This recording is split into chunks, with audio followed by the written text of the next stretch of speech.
Hello friends, today our topic is mandibular second premolar, that is the white eye or the three cusp variety. Before we begin, if you like this video, give it a thumbs up, share and don't forget to subscribe my channel.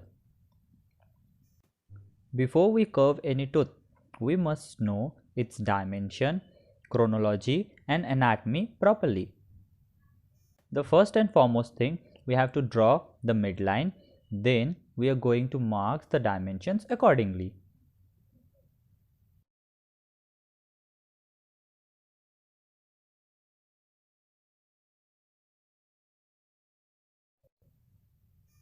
The dimensions of the crown is 8 and the root is 14.5 mm of the mandibular second premolar. As I already marked it using divider and scale.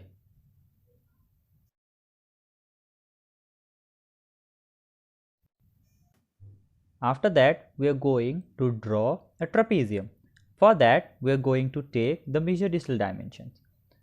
The mesiodistal dimensions of the mandibular second premolar at cervix is 5 mm and at the occlusal part, that is the 7 mm. So we are going to take the 2.5 and 3.5 on both the sides of the midline and join it to form a trapezium. I am going to skip this part because that's a very basic thing.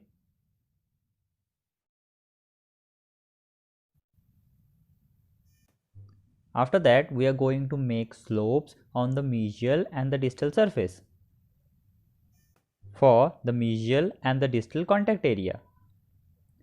The contact area on the both mesial and the distal surface are higher because of the shorter buccal cusp. So don't remove too much of wax. Now we are going to draw a faint midline on both the mesial and the distal curved surface. Then we are going to mark the buccolingual or labialingual dimensions, that is the 7 mm and the 8 mm on both the mesial and the distal surface. Now come to the buccal surface. The buccal surface of the mandibular second premolar is convex shape with the curvature of contour at the cervical third.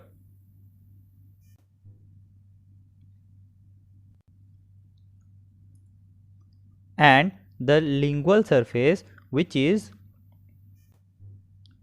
shorter in height as compared to the buccal surface or sometimes may be equal, is almost straight in shape. Now come to the occlusal part. As I already mentioned, it is a three cusp variety. So from the occlusal aspect, it appears more square in shape, which is also a distinctive features from the two cusp variety, that is a rounded in structure.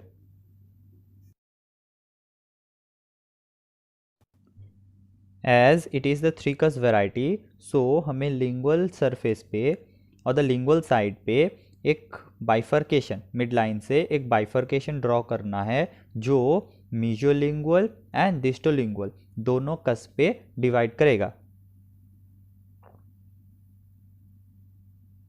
Now आप लोगों को ये चीज़ ध्यान में रखना है कि buckle cusp सबसे बड़ा होता है, उसके बाद होता है मेसियोलिंगुअल कस्प एंड डिस्टोलिंगुअल कस्प सबसे छोटा होता है.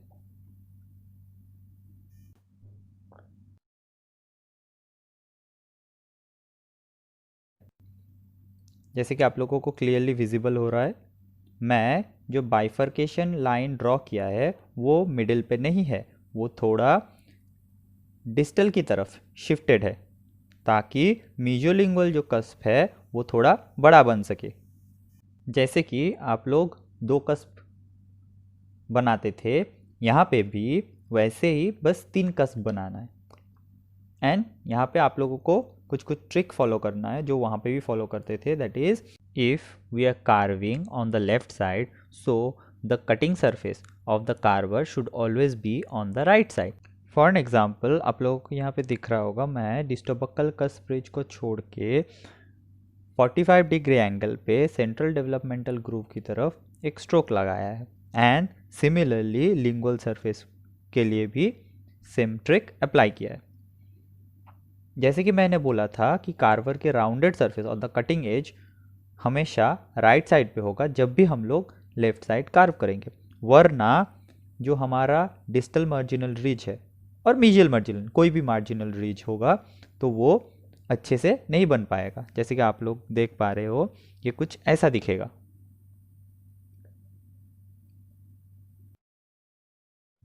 आफ्टर दैट वैक्स ब्लॉक को 180 डिग्री टर्न कराने के बाद नाउ मीजियल साइड हमारे लेफ्ट साइड पे आ गया जो पहले की हमारे राइट साइड पे था।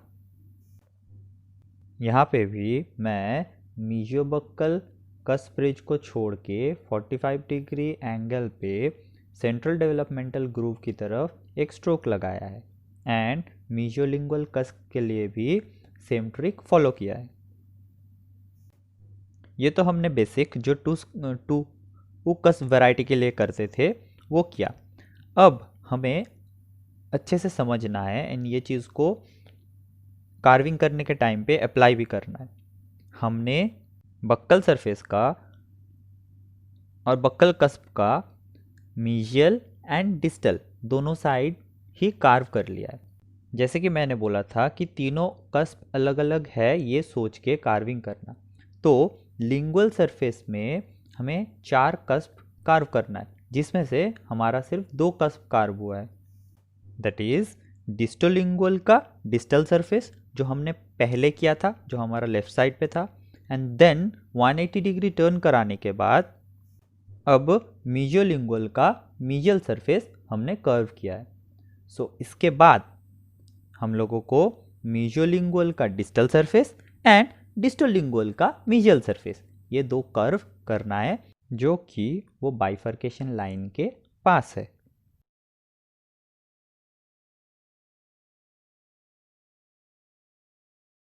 नाउ आफ्टर पॉलिशिंग आप लोगों को तीनों कस्प क्लियरली विजिबल हो रहा है। सो मैं जो चीज़ पहले बताया था एक बार दोबारा से रिपीट कर रहा हूँ। जैसे कि आप सभी लोग देख पा रहे हो अभी मेरे सामने है लिंगुअल सरफेस एंड मैं डिस्टोबक्कल कस्प रिज को छोड़ के 45 डिग्री एंगल पे सेंट्रल डेवलपमेंटल ग्रूव की तरफ एक स्ट्रोक लगाया एंड डिस्टोलिंगुअल कस्प रिज का भी डिस्टल सरफेस को 45 डिग्री एंगल पे सेंट्रल डेवलपमेंटल ग्रूव की तरफ एक स्ट्रोक लगाया है। ना आप में से कुछ लोग बहुत सारे लोग बोल सकते हो कि मुझे कैसे पता चल रहा है कि कौन सा डिस्टल सरफेस है, कौन सा डिस्टोलिंगुअल का डिस्टल सरफेस है, मीजियोलिंगुअल का डिस्टल सरफेस है। तो मैं एक ही चीज़ बोलूँगा, इसके लिए आपका बेसिक बहुत क्लियर होना चाहिए। एंड फॉर एन एग्जांपल यहाँ पे ये बहुत ही सिंपल है, आप लोगों को यहाँ पे क्लियरली विजिबल हो रहा है कि मैं यहाँ पे मैंडिबुलर लेफ्ट सेकेंड प्रीमोलर बना रहा हूँ।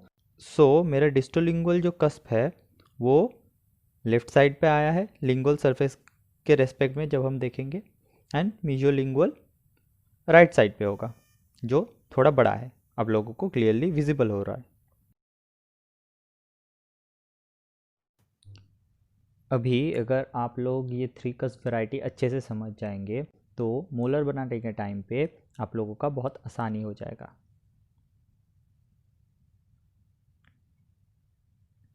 Now again come to the occlusal surface. जैसे कि मैं बता रहा था मैंने distobuccal surface and distolingual surface का डिस्टल पार्ट डिस्टल साइड भी कार्व कर लिया है।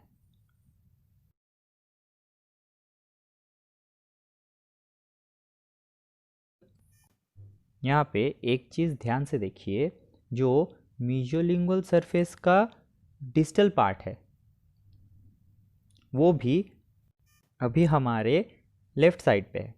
सो हमें अभी उसको भी कार्व कर लेना है। नाउ मैंने वैक्स ब्लॉक को टर्न किया। नाउ मेरे लेफ्ट साइड पे अभी मीजियल सरफेस आ गया। सो मैं यहाँ पे मीजोलिंगुअल का मीजियल साइड एंड मीजोबक्कल का भी कार्विंग कर लिया है। यहाँ पे फिर से आप लोगों को एक चीज़ ध्यान में रखना है एंड अच्छे से समझना है कि अभी जब बक्कल सरफेस हमारे सामने है तो डिस्टोलिंगुअल कस्प का जो मीजियल साइड है वो हमारे लेफ्ट पे रहेगा एंड हमें उसे भी 45 डिग्री एंगल पे सेंट्रल डेवलपमेंटल ग्रूव की तरफ कार्व कर लेना है।